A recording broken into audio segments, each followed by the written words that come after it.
Hey friend, welcome to Friday, April 14th. Thanks for joining me for our today's episode of Enough for Today. We end a week. We come off a fabulous resurrection weekend, and we are coming back into John 13. So I hope you'll prep for the weekend. We're so excited about Sunday. We're so excited about the next few weeks. We've got Shane and Shane coming on April the 30th, and just some wonderful, exciting opportunities. This Sunday, 2 days from now, we launch Q2 groups. So now is the time to go online, ebcnewington.com/groups, and pick your group. Register for a group today. There's groups on Sunday mornings. There's groups on Wednesday nights. There's even some groups at other times of the week. And so we're really excited about this next quarter and continuing through the Gospel of John through the spring into the summer. I've got a calendar in my home study. And I think we're going to be finishing the Gospel of John. I had it into September, but my summer schedule changed a little bit, so I think it's going to actually be like August that we'll finish the Gospel of John. Well, we are coming to the end of Psalm 76. We saw yesterday that the wrath of man shall praise thee. This is verse 10. And the remainder of wrath shalt thou restrain. And that is a great verse. We talked about God turning the worst things of our lives into the biggest blessings of our lives, doing good things out of them, or at the very least, restraining the damage that the worst enemy can do. Verse 11, so we pick it up here. Vow and pay unto the Lord your God. Let all that be round about him bring presents unto him that ought to be feared. He shall cut off the spirit of princes.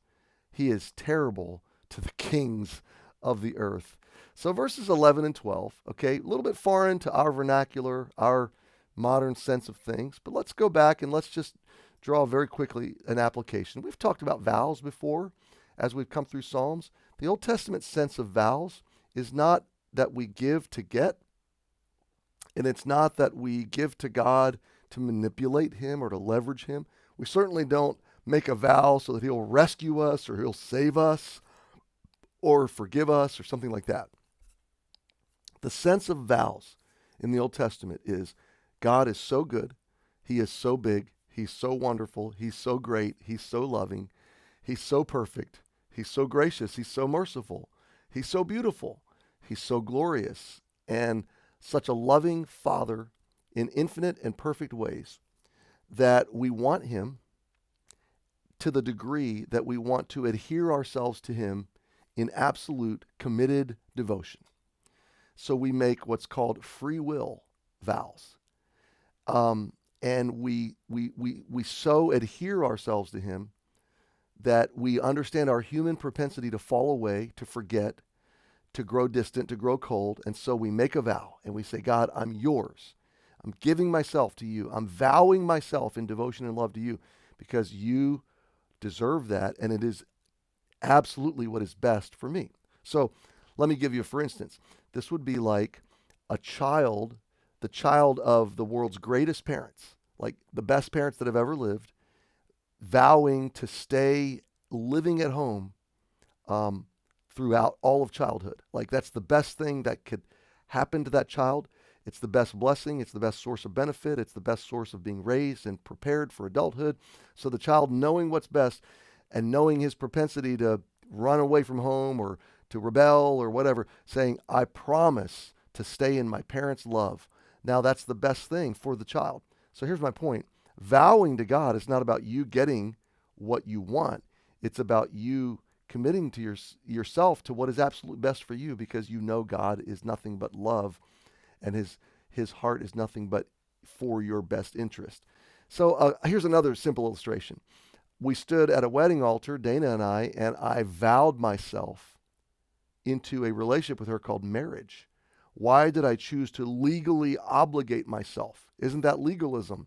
Well, no, the vow was driven by love. I love you so much that I'm going to vow myself into a legal binding agreement to continue for the rest of my life in that love because that is best for her and best for me, and we both get the mutual benefit of that vow. So the vow is a good thing.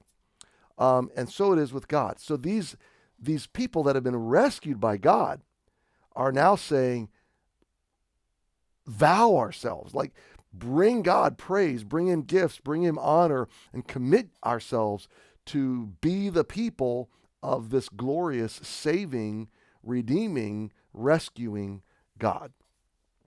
So I think that's enough. Let's just park it right there.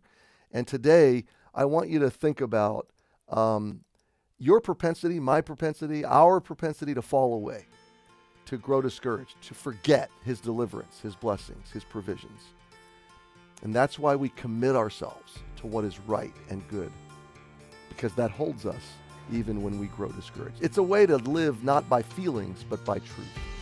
Happy Friday. See you Sunday. If not, we'll see you on Monday. Have a great day and a great week.